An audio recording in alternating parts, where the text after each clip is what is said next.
La investigación revela la injerencia de Estados Unidos colaborando estrechamente con la Fiscalía de Ecuador para perjudicar a su movimiento a pocos días de las elecciones. ¿Usted tuvo alguna sospecha de la influencia de Washington en los comicios electorales del 2023? No sospecha, certezas, pero si era un secreto a voces. La injerencia del embajador de Estados Unidos era descarada, impune, ya vulgar. Era el nuevo virrey en Ecuador y la fiscal pues su peón para perseguirnos a nosotros y tratar de destruirnos como movimiento progresista. Entonces esto no tengo ninguna duda porque solo tengo certezas, todo el mundo lo sabía, pero como era contra la izquierda nacionalista, soberana, entonces permitieron esta persecución y alterar los resultados de la elección del 2023.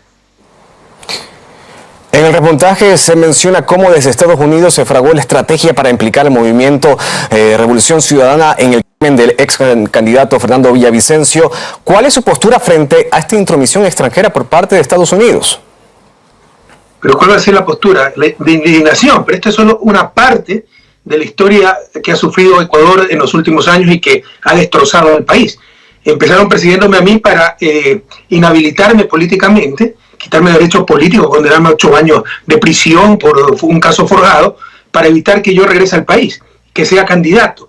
No solo me roban mi reputación, mi libertad, mis derechos políticos, sino que le roban la democracia al pueblo ecuatoriano, porque le impiden la opción de elegir a quien ellos quieran, ¿no? En el 2021 armaron un caso no similar, pero otro escándalo, de que nos había financiado el Ejército de Liberación Nacional de Colombia. Hicieron videos que luego se descubrieron que habían sido montajes hechos en la selva ecuatoriana, porque se oyeron ruidos de paro que no existen en la selva colombiana.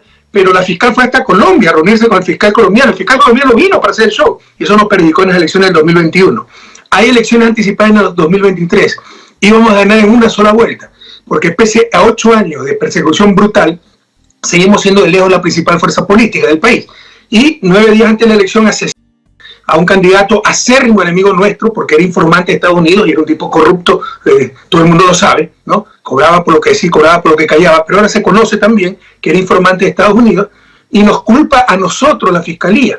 Le pasa esa información a la familia de Villavicencio, el asesino, y también nos culpa a nosotros, porque si a la familia le dice fueron los correístas, eso va a repetir la familia.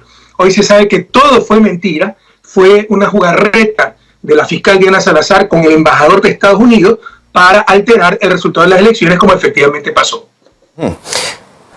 Presidente Correa, y bueno, usted decía, y justamente es así, en la Asamblea Nacional ustedes son la principal fuerza política. ¿Qué se podría esperar en los próximos meses de cara a las elecciones presidenciales? ¿Qué se podría hacer desde otras esferas del Estado frente a la revelación de esta información? Y más aún cuando estamos a puertas de que se reactive ese juicio político contra la fiscal general. En Ecuador no hay Estado de Derecho, eso debe entender el mundo. De hace 8 años no hay Estado de Derecho, se tomaron todas las instancias de forma totalmente ilegal. Corte Constitucional, Superintendencia, Consejo de Judicatura, jueces, fiscal, Contraloría. Entonces esto van a tratar de mantenerlo en la impunidad, con la complicidad de la prensa hegemónica, que es la principal actora en estas cosas. Y estos no son hechos aislados, ¿eh? Esto es una estrategia regional. En América Latina no hay coincidencia, como en los 70, las dictaduras militares no es que eran coincidencia, era un plan articulado, el plan Cóndor. Ahora es el lawfare, la judicialización de la política, la persecución por medios judiciales de líderes políticos que le son incómodos a Estados Unidos y tratar de lograr, aniquilando judicialmente a esa persona, lo que no logran en las urnas. Entonces no es una coincidencia, pero en el Ecuador no existe Estado de Derecho y pese a lo que hoy se conoce, pero siempre se supo que Diana Salazar es una corrupta, que juega un rol político, que es tan solo un peón de los Estados Unidos, que está vinculada al crimen organizado. Busque Ecuador ya es un narcoestado, busque un jefe de la mafia que haya sido apresado por esta señora. Por el contrario, se han escapado los principales, los que apresamos durante nuestro gobierno. Entonces se sabe, es un secreto a voces hace mucho tiempo, hoy están las pruebas contundentes, pero muy probablemente no pasará nada porque se han tomado todo el Estado y tratan de protegerla por todos los medios con tal de que siga persiguiendo a los correístas y siga entregando el país a los intereses de la oligarquía ecuatoriana y de Estados Unidos. Y como lo decíamos, también hay este juicio político en contra de la fiscal general de Ecuador, Diana Salazar. ¿Cómo cree que van a actuar las diferentes bancadas del Estado en la Asamblea Nacional? Es que eso le dije, bueno, tal vez no fui lo suficientemente claro. Nosotros somos de lejos el partido con mayor bancada en la Asamblea, pero no tenemos mayoría por nosotros mismos, porque cambiaron el método de asignación de escaños, entre otras las tantas trampas y desarme institucional que ha sufrido el país, para impedirnos ser mayoría, si no lo fuéramos. Entonces, las demás fuerzas políticas, todas están contra nosotros. Y para que vea el grado de retroceso democrático, civilizatorio incluso que tenemos, antes de que se ejecute el juicio político, ya las dos principales fuerzas políticas después del correísmo, o Revolución Ciudadana, como quiera llamarlo, la gubernamental de Noboa y el Partido Social Cristiano, dos de las principales fuerzas, se han pronunciado públicamente diciendo que no van a condenar a Diana Salazar. ¿Cómo es posible que antes del juicio ya se comprometan a defenderla? Cuando no han visto las pruebas, cuando no se ha realizado el proceso. Eso demuestra el nivel al que nos han llevado a nivel democrático, a nivel de valores. O sea, en un juicio político, los asambleístas son los jueces. Tienen que esperar las pruebas, la exposición, la defensa, la acusación. No, ellos ya dijeron que no van a condenar a Diana Salazar. Entonces, contra eso estamos luchando, contra la barbarie. O sea, ya no hay razón, ya no hay verdad, solo hay intereses creados. El interés es tratar de aniquilar el progresismo en Ecuador y van a utilizar todos los medios para aquello.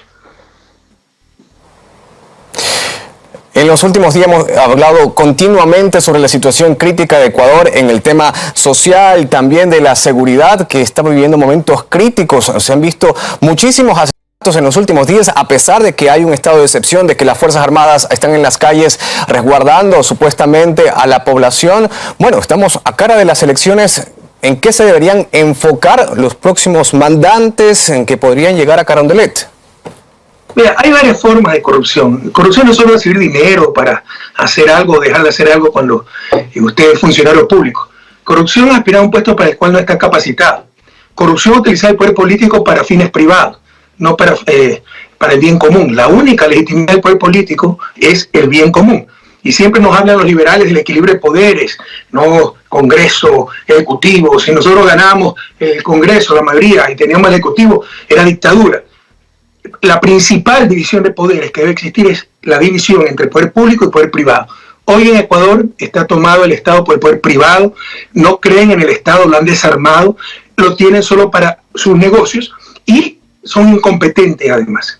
Además de que no tienen ganas de hacer, no tienen la voluntad de hacer, no tienen la capacidad de hacerlo, porque para combatir un organizado no es darle más pistola a la policía, no es un trabajo para Rambo, es más bien un trabajo para hacer los Holmes, es una cuestión integral. Lavado de dinero, coordinación internacional, ver los puestos de destino, ver el origen de la droga que nos viene de Colombia. Nosotros no tenemos plantaciones de droga. Entonces, obviamente, la seguridad nos ha convertido en el país más violento de América Latina y de los 5 más violentos del mundo. Después de que yo dejé el país en el 2017, como el segundo más seguro de América Latina y los más seguros del mundo, y el más seguro para nuestro nivel de ingreso per cápita. En todo caso, Correa, y además de eso, pero hay que saber hacer las cosas. Y también es el problema social, porque se puede decir que están armando, por ejemplo, las Fuerzas Armadas y la policía con más armamento en las calles, con más protección, pero ¿qué pasa con la situación social en la población?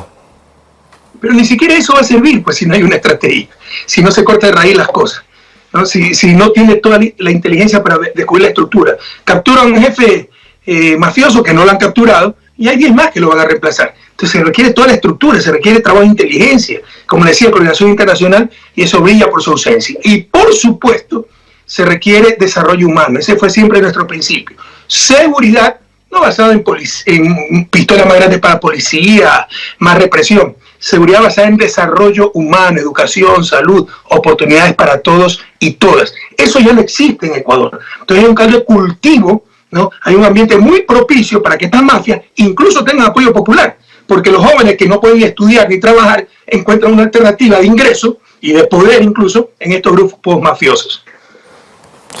Muchísimas gracias.